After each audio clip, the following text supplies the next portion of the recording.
Good morning. My name is Drew Prohaska, and I'm the marketing manager for DEKRA Safety Management Systems. Welcome to our webinar on assessing safety culture. I'm going to cover a few items here before we get started, and then I'm going to turn it over to our presenter. So first of all, everybody has been muted automatically. So if you have any questions, you'll take a look at your control panel you have on your computer screen. And there is a questions tab at the bottom of that control panel. So if you have any questions throughout the webinar, please click on that and submit any questions you have to our presenter, and we will get to those. We will also have some time at the end of this webinar to cover any questions you have. So that's that for questions. If you have, this webinar will also be recorded. So after the session is over, everybody will receive an email within a couple days with a recording to this webinar. Without further ado, I'm going to turn it over to our presenter, Joe Melton, who is the Director of Safety Consulting Services for DEKRA SMS. Thanks, Drew. Thanks, everybody, for taking time this morning. We'll get started here. Just give everyone a bit of an idea. I have about 40 to 45 minutes of material that we'll cover here. I'll open it up for questions and any feedback. Like Drew said, we'll send this out to those who want. If you have questions or other follow-up, please send us a chat note or follow-up email, and we can follow up with you after the webinar. So with that, we'll go ahead and get into assessing safety culture.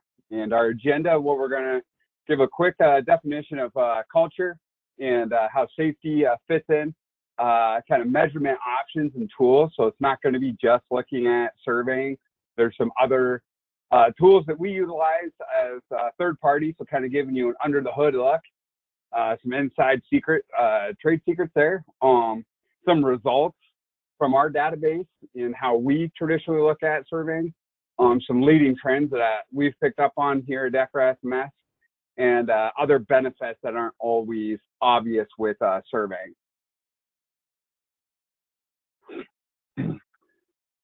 If you're looking into assessing your culture, prepare to be uncomfortable. That's the one thing when it comes to success that I'll go back with Drew and I playing football in college. It's one thing when we look at being successful in any operation success, there was a moment of leaving our comfort zone, doing something different. The comfort zone is, this is the way we've always done it. We don't really want to know what they think. They show up and they work, and that's all we want to know. So when you're looking at assessing your culture, be prepared to know what you don't know. Be prepared to be surprised. Be prepared to confirm maybe what you do know. And that may not be a good thing, but it's an opportunity to measure and move on and put an action plan together. So with that, what is culture? It's a word that gets used a lot.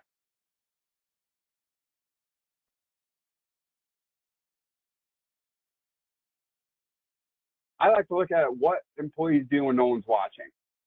The key component determining success of workplace safety culture.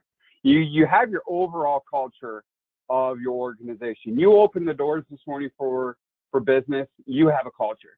Was it one that you liked is the question. If you're looking to enhance or sustain or establish, whatever it is, safety is a bolt-on component as established by Erickson and Dr. Cross. It can be difficult to define, but it's one of those things that you can see it, you can hear it, sometimes you can taste it. That's where the assessing of it becomes a little difficult. We'll give you a few of those different tools. I really look at it as how we do things around here. Sports is a great one to look at. I look at the baseball game last night. Okay, for those that, I'm not a big baseball guy, but I appreciate anybody taking passion into something that they are trying to master. And you have two great teams playing for the World Series last night. And you look at the Washington Nationals just completely laying it on, and how much fun they have.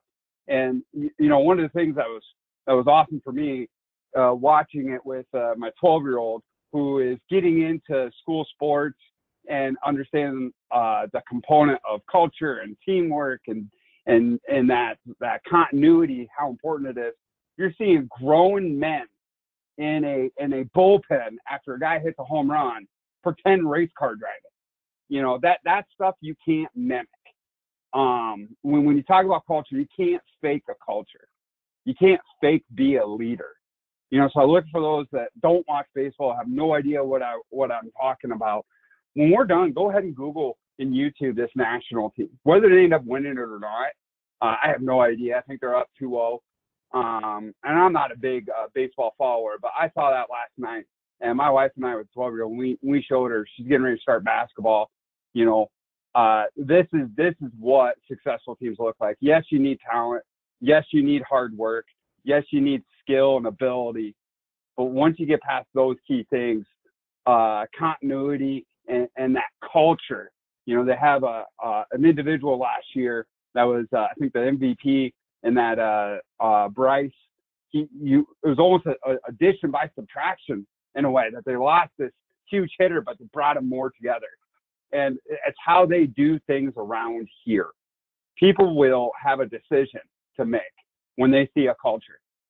Either A, I'm going to adjust my behavior to that culture, or B, I'm going to adjust my way out.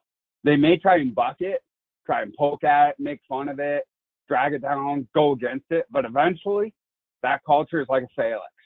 If that phalanx is strong and they can't penetrate it or change it or tear it down or tear the individuals down to bring up that culture, they're going to leave.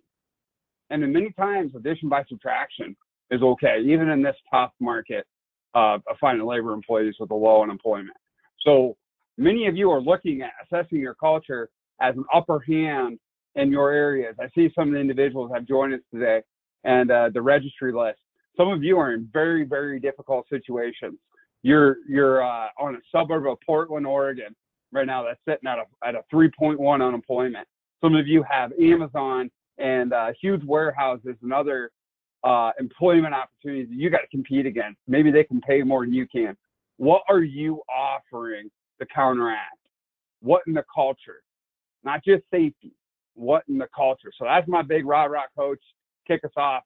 But when we talk about assessing culture, we got to know what are we assessing and what is our desired outcome.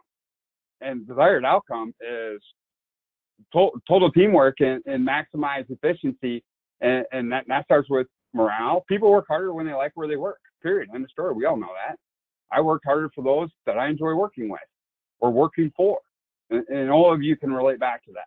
So when we talk about defining a culture and what we're trying to assess, it really goes back to what are folks doing when we're not watching, and what's our default behavior around here, kind of that village.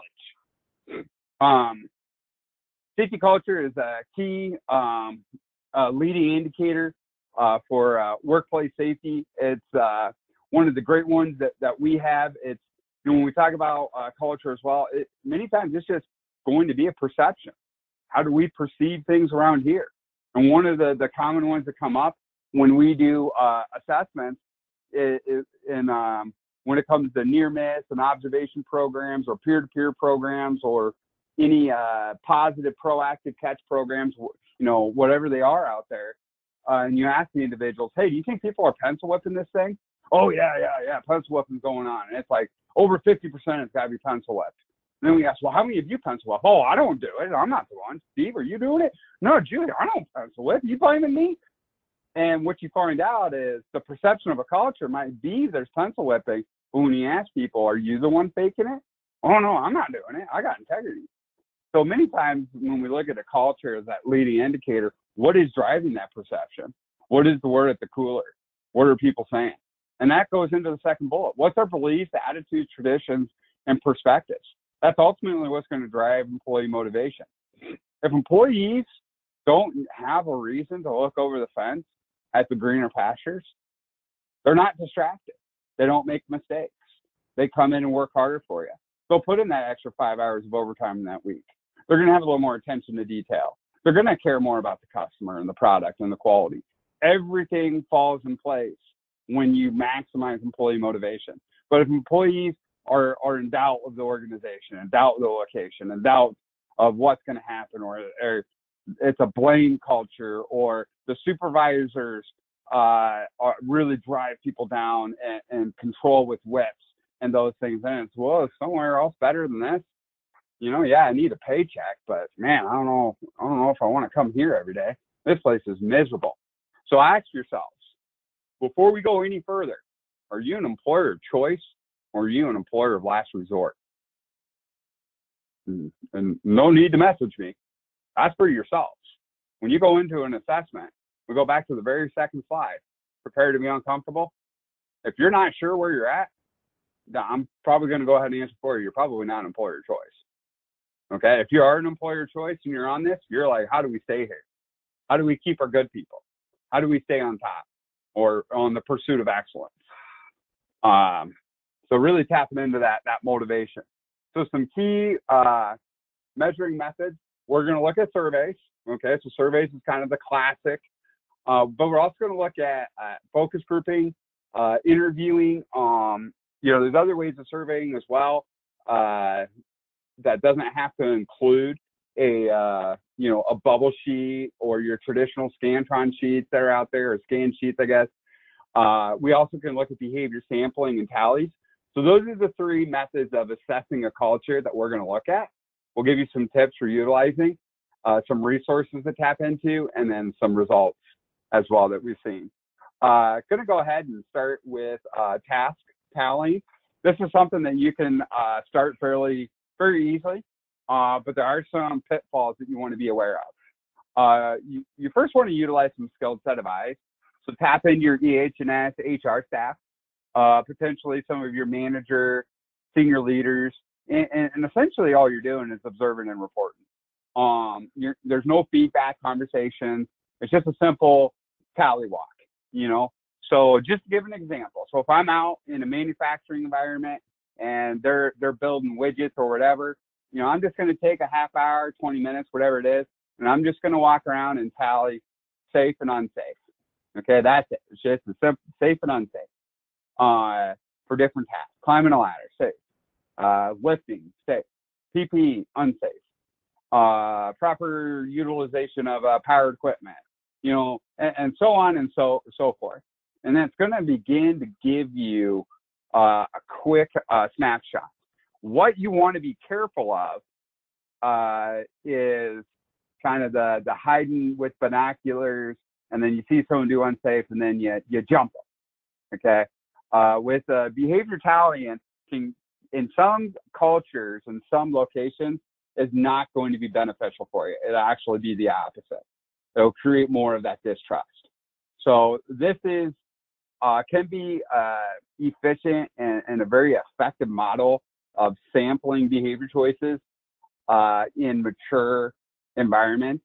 So for those of you that have more of a mature safety program or observation program, this could be a tool. It can help determine a baseline if you're looking at incorporating some type of behavior-based safety employee engagement program. So that's one way to kind of sample a culture. You sometimes can be useful to use non-management personnel, labor employees. Having been on the front line early in my career, I kind of know that sometimes we got a bird call, you know, it could be over the radio. Hey, we got a code red. We got management on the floor. That's still going to change their behavior. So sometimes it may be incorporating different department personnel, utilizing a third-party source, getting creative with the who it's going to be. But behavior tallying and sampling can be a useful way. One way, and what you're going to find as we go through the different methods is together, when utilized all together, is when you can really maximize a good assessment process. Survey is definitely the most obvious one. There's a lot of third-party offerings. There's a lot of organizations that utilize their in-house staff for the surveying. It's a great way to quantify a culture, put a measurement to it. When you're looking to initiate new processes, this is a great way to take it to leadership. It can show and measure perceptions. And for those that are looking to incorporate new components, if you're trying to incorporate a new leadership program, a new observation program, or anything, a new near miss program or positive auditing program, whatever it is, a survey, especially one that's established, can point you in the direction of where you should put your efforts first, or show you where your strengths are and use those strengths to build up maybe some of your weaknesses or perceived weaknesses.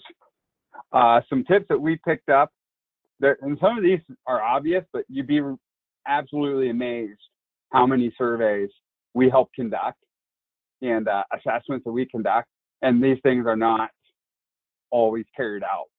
I think I look at that as, if anyone that can affect your culture, your location, you want their feedback. You want to solicit them into it. So if it's a temporary employee, a part-time employee, a seasonal employee, full-time contractors, whatever it is, include them. Get their perception.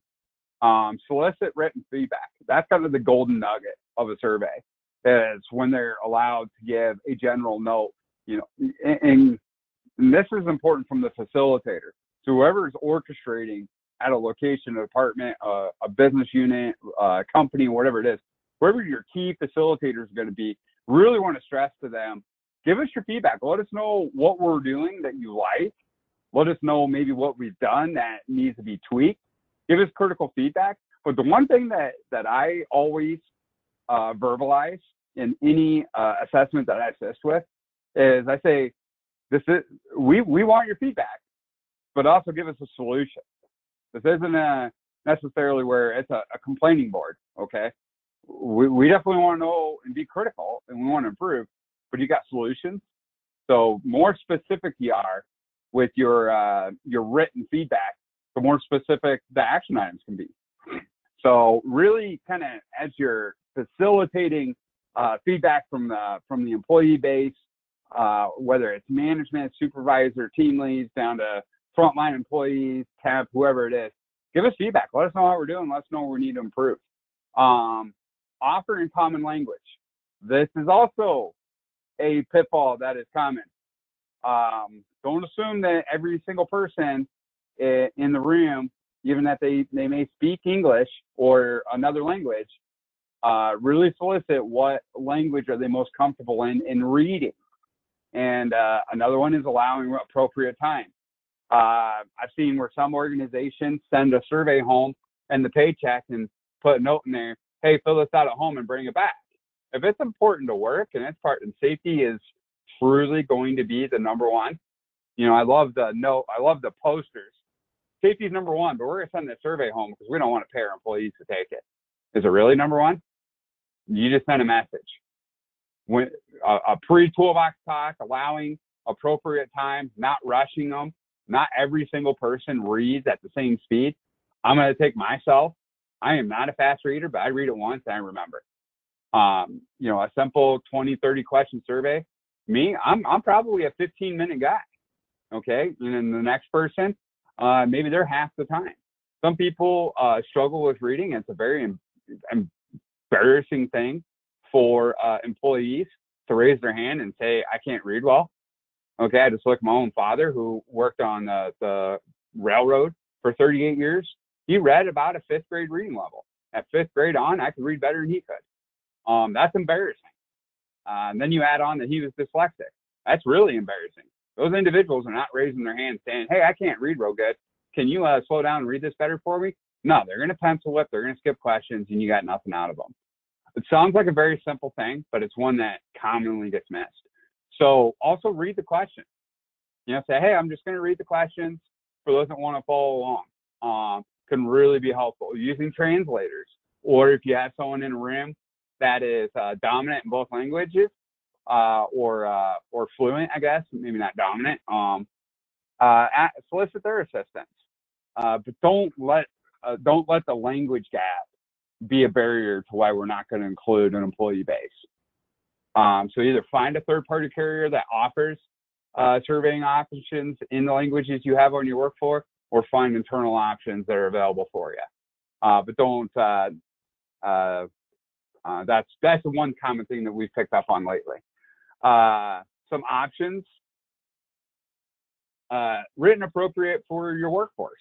If you have a workforce made up of PhDs and master's levels, create or find a survey option that fits those needs. If you have maybe more of a general workforce, frontline, dominant, more at a high school reading level, find the appropriate survey tool that fits that with words and language they're going to understand. Third-party in-house, those are both viable options. A lot of third-party sources out there. We're going to show you ours today. It's not the only one. There's a lot of different options out there. We try to drive ourselves with cross-functional questions that may have multiple meanings in there. So you're not creating a 100-question survey. You can keep it around that 50, 60 question mark. Demographic identity can be helpful. So that could be location, region, department, shift is kind of what we mean by demographic. From a safety survey standpoint, I have not seen it beneficial to drive into personal demographics. Male, female, non-commit, racial demographics. That can shut people off. So I'd go ahead and just avoid those if you're creating in-house. The survey that we offer does not go into those demographics. We do not find those beneficial in the safety culture. So I would try to avoid those. The demographics I would focus on is job type, department, shifts, regional, location, those types of things. Those can be more beneficial from a perception standpoint. You want to have some validation built in. Okay, so you can tap into your local community college if you're building your own to give some validation. You can tap into the math and statistics department. Political science as well is pretty versed in surveying, as most of us will probably find out this next election. Living in Iowa, we get hammered with surveys for the political elections, so we're very versed in those. Control questions, reverse scoring, variation evaluation, those are all different techniques for validating that somebody isn't just zigzagging their way through it, and that it is true data that's going to be included. So include some forms of validation in your surveying process, or if you're using a third party, ensure that they do have them. To give you a snapshot of the CARE survey that DEKRA SMS offers, we do not use reverse scoring for validation. Instead, we will use control and variation evaluation. So if there's no variation in a person's survey for 60 questions, we're going to flag it. We also look at 95% of the questions need to be completed to be included for validation. And then we have control questions in there that people typically are not going to disagree with. We have 3 of them, and we use 2 out of the 3 as flaggers for variable evaluation. 1 to 5 Likert scale is what we utilize. We take the 60 questions and plug them into 15 different leading categories that can really pinpoint efforts for organizations. So they can look at their results and say, when it comes to blaming employees for incidents and investigations, that's a category that maybe we want to improve. And that typically is one of our low lining. And then our safety training and perception of policies is very well received among our workforce. That's something we do good. How do we take what we do good to bring up maybe what we struggle with? And those are a typical ranking of categories for us. And I'll show those here in a couple of slides. Another way that we kind of look at our survey in that 1 to 5, a 1 being strongly disagree, 5 being a strongly agree. We typically find anything under a 4 is something that we're going to put some action onto and look into. When people start wondering about world class, when we start getting into that 4, 7, 5 range, for a category, a demographic, a location, a region, whatever it may be. That's where those are some really good limelights that we want to pay attention to and celebrate and look at what they're doing well in those areas and how do we duplicate it. Success isn't overly complicated. When you have success in areas, dissect it to duplicate it and figure out what you can do to sustain it. So from an assessment standpoint, here's just another breakdown. We look at tenure, classification for the employees, so their job type, locations, regions. Some organizations are broken down by departments. So there's just some different options there. If you're looking at internalizing your culture assessment process, those are some tips for you. Or if you're looking at a third-party source, and that's why you got on the webinar, then this is how we kind of break ours down. So as I previously instructed, our CARE survey plugs into 15 different categories. Our typically highest scoring category are those control questions. For validation, you can see our database is getting close to world class. Safety training and fluency is a very high perceived category. Employee engagement and empowerment, involvement is high. But on the flip side, you'll see reporting, investigating is below 4 traditionally for us. Those are questions that typically are around blame in injuries. I would not hide an injury. I don't feel my supervisor would encourage me to hide an injury or not report. I report all injuries, things like that. Those are typical questions that can plug into those categories. Supervisor ownership and involvement, that is the perception of their immediate supervisor and frontline supervisors.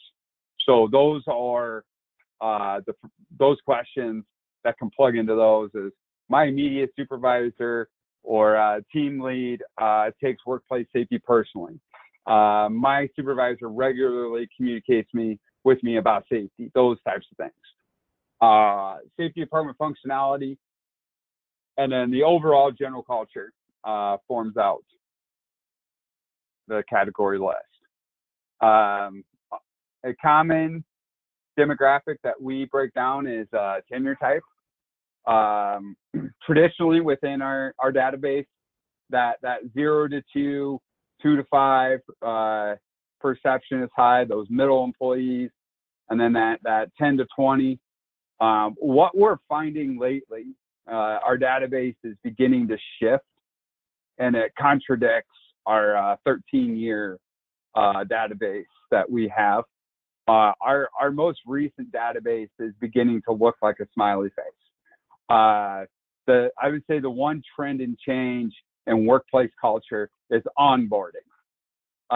In the last 2 to 3 years, we've seen 0 to 2 and 2 to 5, the most highest perception of safety. And then the longer that an employee is with an organization, that 5 to 10 remains low, and that 10 to 20 has gone from the highest traditional database, where now in the last few years it's been sitting in the second lowest. So there's been a real shift in organizational workplace culture. And then the most tenure, the 20 and over, have the second highest perception. So the highest perceptions currently are the newest employees and the most tenured. And the longer they're there, they dip. So the perception is, wow, this place is way better than where I used to work. And the longer they're there, like, oh, this isn't so much fun. And the ones that have been here that are legends, 20 plus, wow, you should have seen this place back in the day, how we used to do stuff, are some common themes in tenure culture that we've seen. We also break down senior leadership, professional technical job types, supervisors, clerical administrative support, and then production hourly. Production hourly is typically our highest representative job type group. Also one of the lowest scoring. One of the things that we've seen lately is management leadership perception in the last 2 to 3 years has really spiked. It is very common that the highest scoring group is going to be senior leadership, and the lowest scoring pretty regularly is production hourly. One of the things that we are finding recently is that there is more of an ivory tower effect. What I mean by that is senior leadership has a perception. Those individuals that identify themselves as manager leadership have an identity of and perception of safety culture being high. And then the frontline production hourly individuals have a lower perception of workplace perception of culture. Just to give a sample, these aren't all the questions. These are just a sample of kind of what I mean by simply worded. I try to write and maintain a database of questions that can be read by an 8th or 9th grade reading level individual using words that are easily understood. So you'll see there, you take pride in your work, pretty straightforward. That is the highest scoring question in our database. Okay? That's a good thing. If you're an employer, my people take pride in their work, that's good. That's a good place to start. If our people are taking pride in what they do, we can do a lot of good things. You're aware of safe work practices. That's another awesome thing. Your local regulatory agencies, your OSHA, EPA, DOT, they're going to love seeing that one. Both the employer and the employees are equally responsible for workplace safety. That's another great one. And you'll notice that a couple question right below, employees are just responsible. Those are kind of similarly worded. That's another thing in validation you want to be careful of is don't create surveys that are too long for your workforce, and also have an internal mechanism for measuring survey fatigue. So this is one where we'll ask a similarly worded question in the front quartile, and then we'll ask the similarly worded question in the back quartile. And obviously, there's no significant variation between those two themes.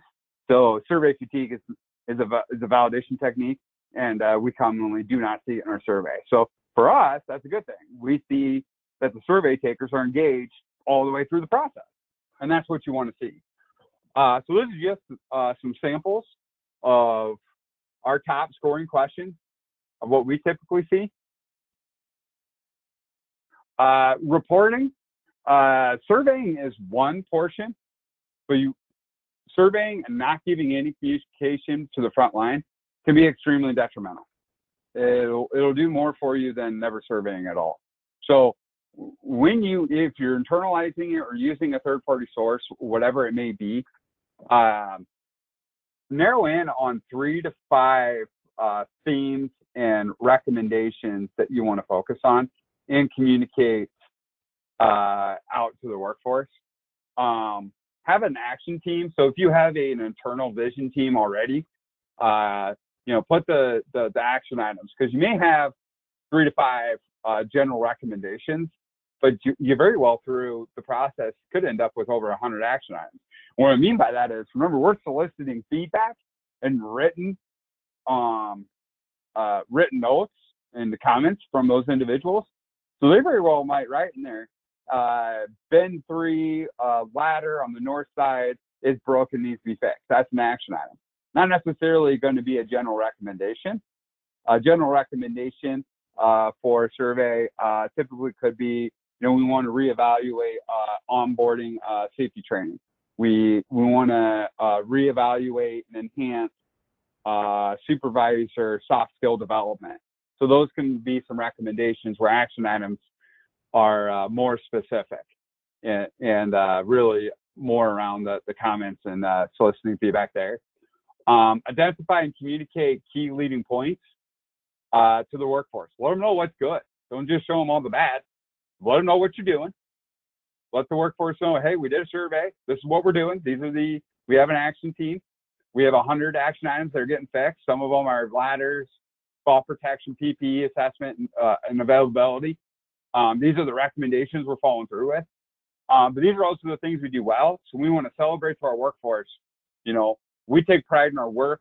You're all aware of your policies and procedures and safety training. We want to thank you, employees, for helping us improve our culture. Communicate that out. Get a message that is visible from management. Don't just have the safety leads and your supervisor and your shift lead say, yep, management says thank you. Okay, cool.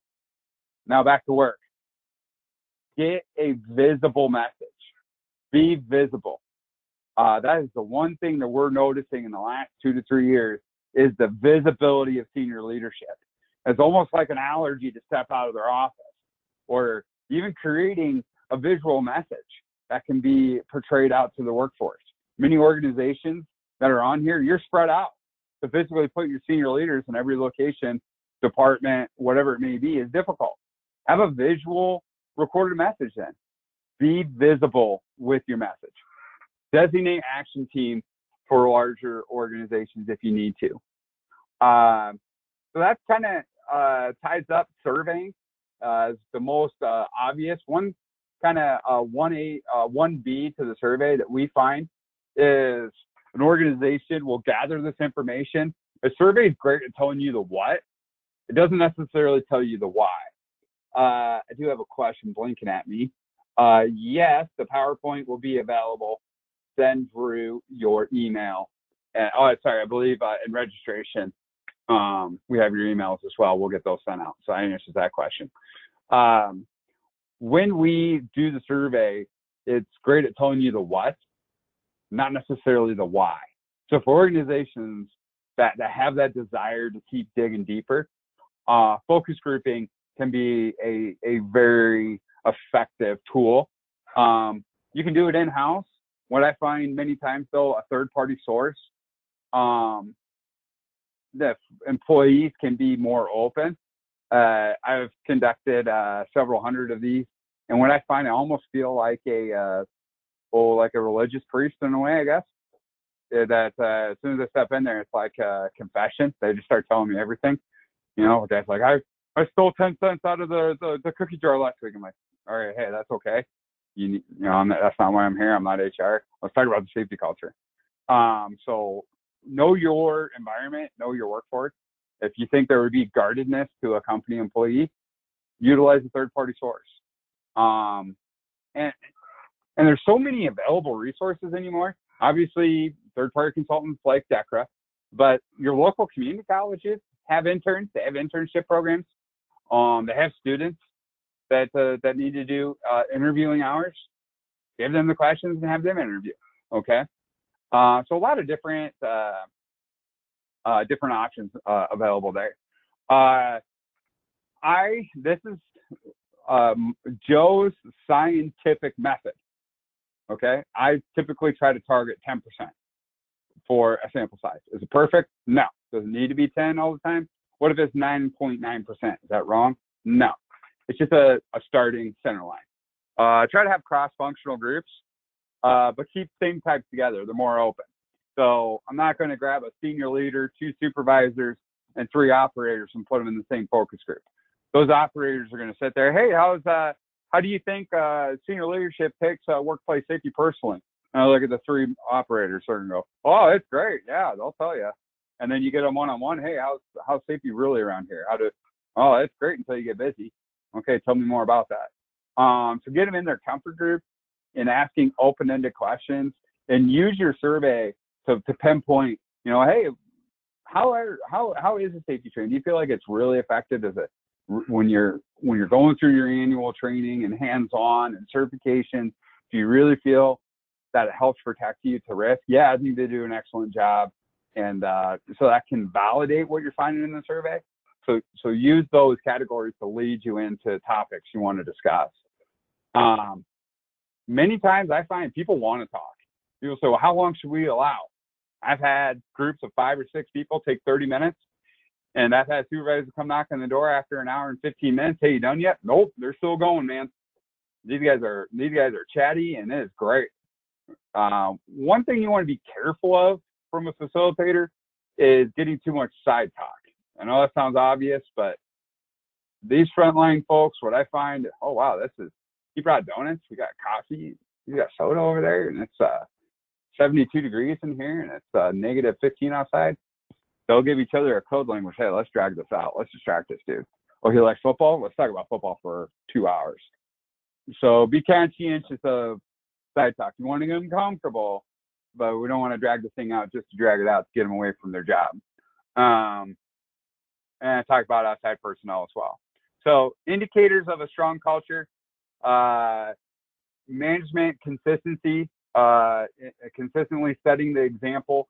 And I'm going to add on to that. Visibility is the big thing. Are they visible in your safety processes? Do people see them conducting safety observations? Do people see them involved in gimbal locks and toolbox talks and kicking off trainings and in anything, conducting a hazard assessment? Visibility is the critical point. I think a lot of people say, is management involved in safety? Yeah, they're involved, I guess. I don't know. I mean, they write the check, don't they? Are they visible? Oh, no, we don't see them. So that's one thing in a strong culture that's consistent is the visibility of management. Employees taking that ownership of safety, that they own it, they look out for each other like a village. Those are strong characteristics. Organizations willing to answer the hard questions. They don't put their head in the sand and say, oh, 3:15, let's not walk by the maintenance room. End of the day, they get cranky and they don't really follow the rules, so we're not going to go by there. You got to answer the tough questions. That's how you get to great. The enemy of great is good. Everyone's like, hey, we're pretty good around here. Okay, what's stopping you from great? Yeah, that's going to cost money. We might have to add a head count. We might actually have to upgrade our machines. We may even have to automate and eliminate positions. That's uncomfortable, so we're not going to do it. Go back to slide number 2. You want to pursue excellence? Be prepared to be uncomfortable. Empowered workforce is able to make meaningful contribution. These are frontline operators encouraged and allowed and not ridiculed or targeted for safety stops. Like shutting down a line because there's an unsafe situation, an equipment's broken. Somebody's going to bypass a lockout tagout. Are they empowered? Not are they necessarily involved. Are they empowered to step forward and prevent those things from occurring? And strong cultures, they are. And people talk with each other. As simple as communicating on the front line, letting each other know, hey, I need help with this. Can you help me, Drew? It's a little awkward and heavy. Or, hey, really appreciate Jim and how you're going up the ladder. They talk to each other. Strong cultures have solid communication. And that is the key component to morale and teamwork. Sounds simple, but pretty complicated. Weak characteristics, you see cultures of punishment. So if you're looking at assessing a culture and you're seeing these characteristics, people are afraid. They're afraid of reporting injuries.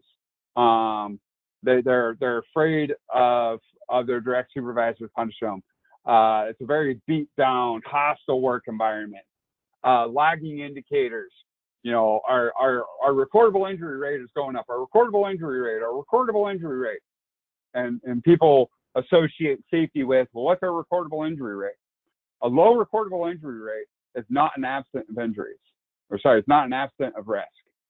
An absent of injuries doesn't necessarily mean that we're on the right path. So when we're looking and assessing a culture, it's going beyond the recordable. And that can be very difficult for some senior leadership groups and organizations.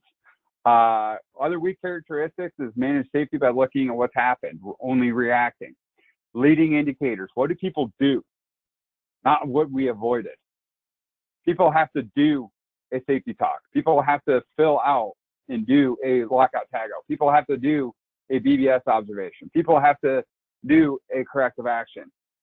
You can have a good recordable rate with underreporting or fear of reporting or misunderstanding or just making the process complicated and difficult. That doesn't necessarily mean we're absent of risk. And blame culture. Heavy blame is, those are some key characteristics. Some recent evaluation trends that we've picked up on, safety department visibility. What do people really mean? Are they approachable? Approachability is the one thing that we're picking up on, a major theme in safety departments is, yeah, we got a safety guy. He's got an office over in the corner, but he's kind of a it's kind of different doc. You know, you kind of go and talk to them, nothing really happens, and I don't know, it just doesn't get anything done. You know, those are some common things. Safety department leadership and buy-in. Are they bought in? Yeah, I mean, they're bought in. I mean, they'll get us our high vis and our posters, and we get our donut break once a month. We don't have a recordable, you know, so that's pretty good. Are they visible? That's the biggest thing. Visibility and safety. Do they have safety conversations? Are they the ones kicking off? Are they leading by doing? And blame for incident. What we're also finding is that it's not necessarily top down. It can be intrinsic. They're internally blamed and embarrassed, and it can be peer to peer. Especially if you have incentive programs out there that recent OSHA interpretations telling us that you're not supposed to have, but there's still some out there, incentivizing and tying in frequency of injuries into supervisor and managers can drive down as well. I don't want to be the one to cost us our pizza party. You know, hey, if we can go 2 months, Jim and Julie without a OSHA recordable, everybody gets a pizza party. Well, on day 59, Jarrett has an injury, rolls his ankle. I'm sitting there, Jarrett, you better not go turn that in. You're going to cost us our pizza party, man. You don't think that's real? Go out and ask some frontline folks. We love pizza parties, even in Sioux City, Iowa. So blame for incidents isn't always from supervisor or management. It can be peer-to-peer, and it can very well be intrinsic. When you're hiring employees, they're bringing the baggage of previous employers with them. Some other recent trends that we've seen, companies are training at a high level. I think overall, in the last few years, the game has been stepped up. People are training at a high level. There's a lot of resources available. Your local national safety councils, your local ASSP chapters, networking and resourcing. There's other paid options out there, safety sources and those things. Overall workplace culture is taking a bit of a hit. That we see depending on the what industry, it could be very inconsistent. Agricultural industries right now, general culture is down. Manufacturing at a whole is kind of stagnant. It's staying. Oil and gas is kind of on the uptick. But those are just some generalisms. One thing, there's still a disconnect from an ivory tower.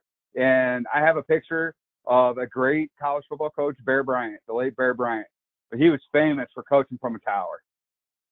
And that is a picture of him looking down. That is sometimes how a frontline employee can see safety. It is done down at me. I'm not going to talk up to the tower. So that is still very strong in cultures. So when you're assessing and you're going to home build, have a way to measure the perception of the tower.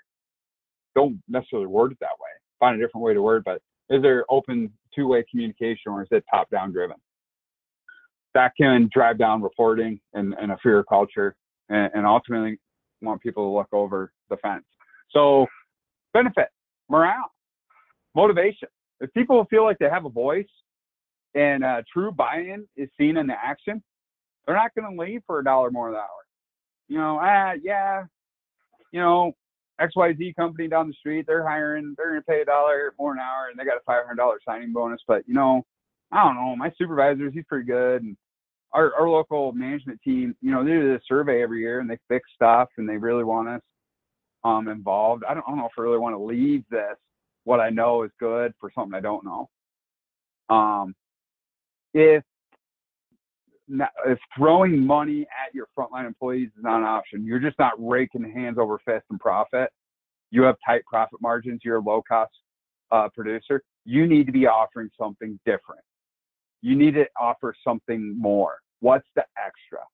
If it's not more money, if it's something that can't separate you that way, what else is it? Okay. Sometimes it can be better benefit. Okay.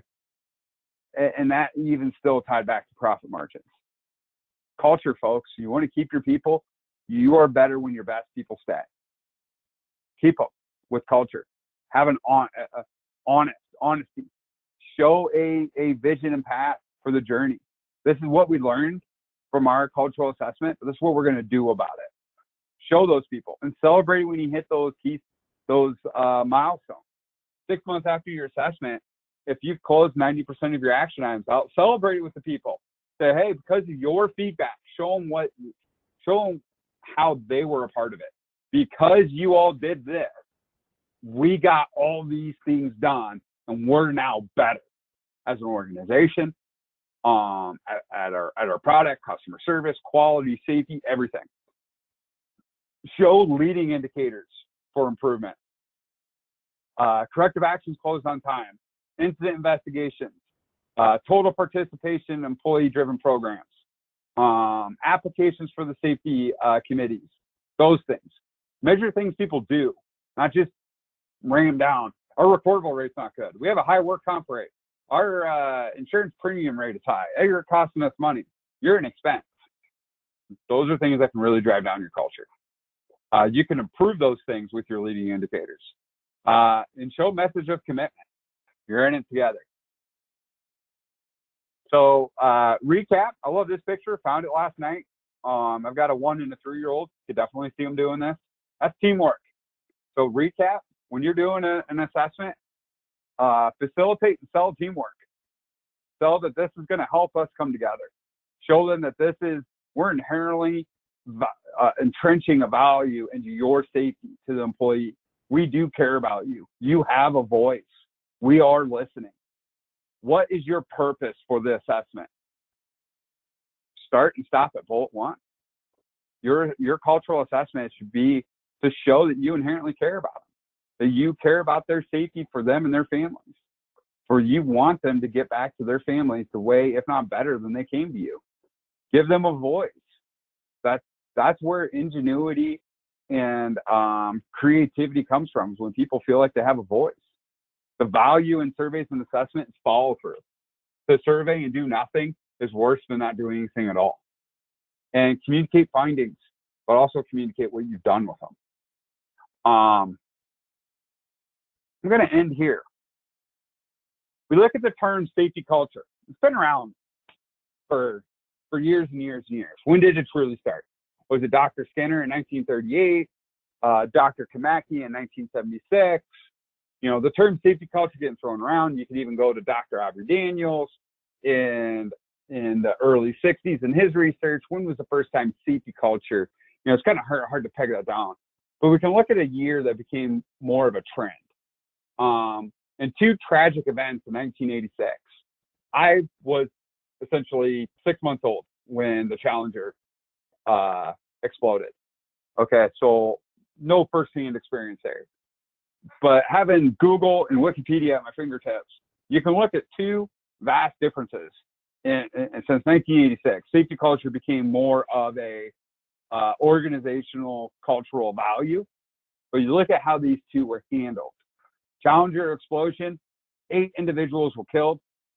Outside source, Rogers Commission, acceptable flight risk. They knew there was a flawed failure.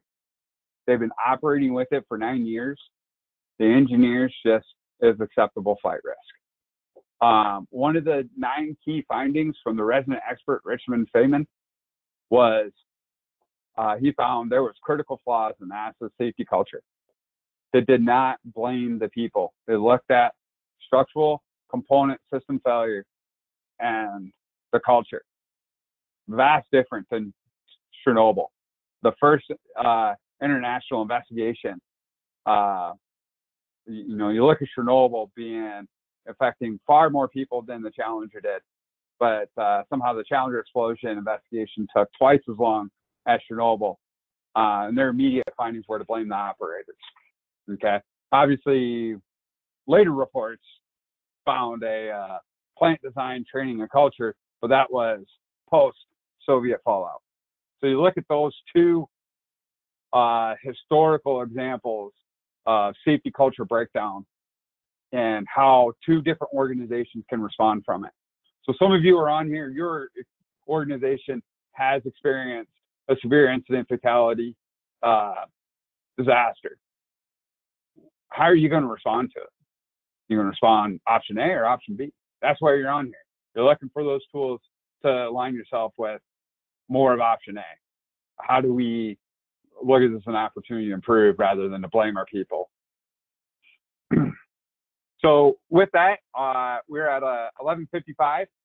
My information is there. If you're interested in a follow-up, my email and phone number is listed. Please reach out if you're looking for assistance in assessing your own culture. We'll open up the questions here.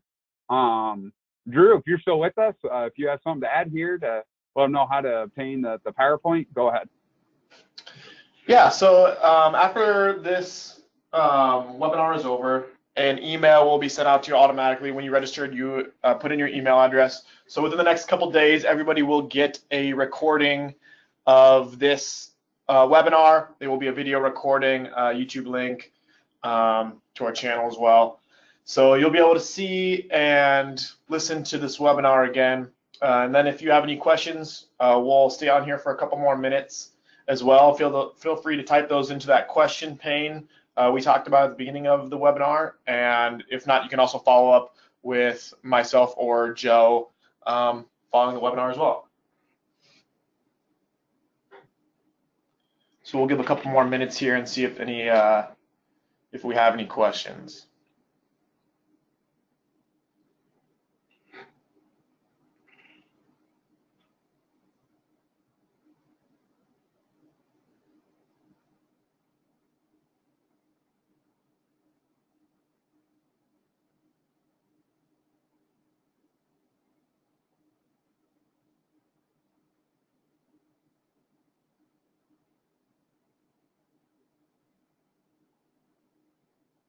Looks like we got a couple questions coming up here, Joe.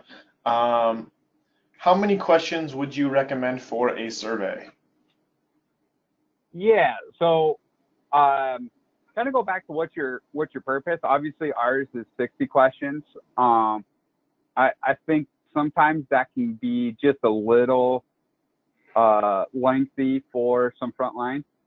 So trying to utilize cross-functional questions will be helpful in trimming that down. So if you're in the neighborhood, in that 30 to 40, and you're able to capture all the themes, so asking a question, what is their perception of workplace safety and for those around them, you hit two different points in one question. So you just want to be conscientious of too long of questions. So having multiple sentences, having 2 paragraph long questions are things you want to avoid. But to answer your question directly, I would try to stay lower than that 50, even though, obviously ours is 60. I wouldn't go more than that.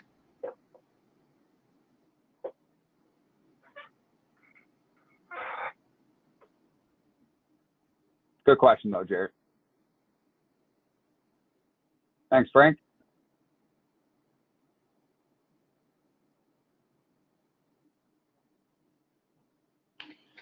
Well, looks like that about wraps it up.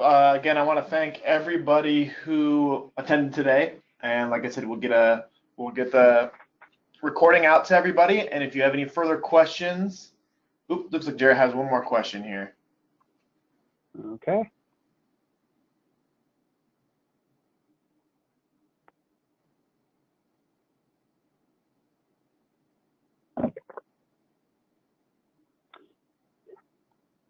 The best way is just go to for resources, how to create a Likert survey.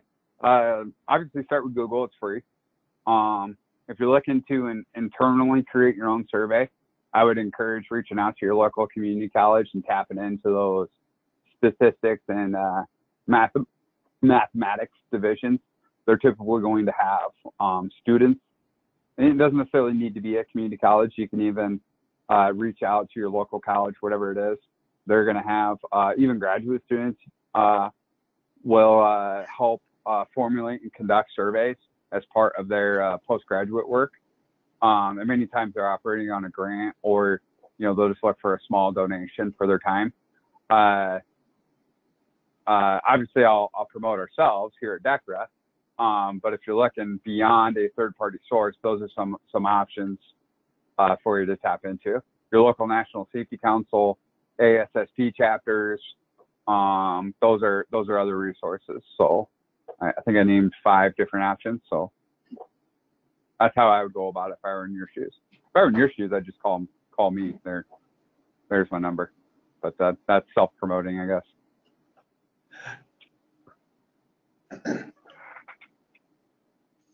Thanks, Jarrett.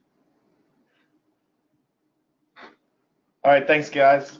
Thanks again, Joe, for doing this for us. And that's going to wrap up our webinar for the day. Cool. Thanks, everybody.